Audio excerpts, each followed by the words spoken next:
if you're interested in being less than just a talking head, you know, if you want to be in a body and with a brain, with a mind, you know, how do we, for instance, you know, there's nothing wrong with mind, there's actually nothing wrong with ego, but how do we get the ego and the mind supported by the heart, the love and the heart and the emotion, and put into action through our bodies, through our strong animal body? You know, how do we get all this supported and on the same team so that when we do contribute in our lives and need resilience to deal with these anxious times, to deal with a health crisis, to deal with an aging family member or a difficult child, you know, how do we kind of have the most fluidity and resilience in ourselves so that we can contribute and be part of community and communion with the world in which we live?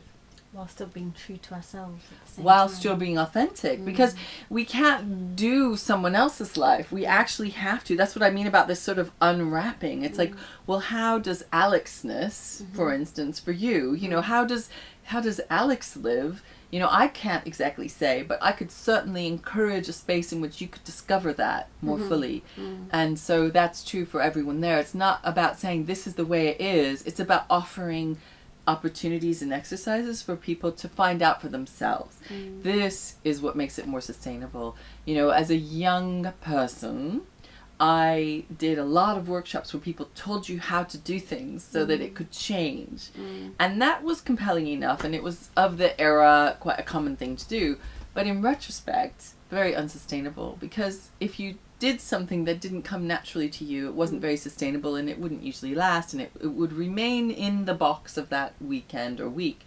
Whereas this is about, well, this is very integrated into everyday life, and in that sense it's more slow. And I hesitate to say that because it's dynamic, it's very dynamic, but more it's accessible. about more accessible and also less prescripted. It's like, don't listen to me, I'm going to give some suggestions. Maybe put cynicism aside for a few days and try this on, and feel free to pick that up later. But if you come, you're probably interested not so much in being a seeker for change, but a seeker for integration and a seeker for wholeness and freedom, like really true freedom that's authentic, and how to be more fully alive and contributing. I really love that word, because I think so often we think, well, what can we take?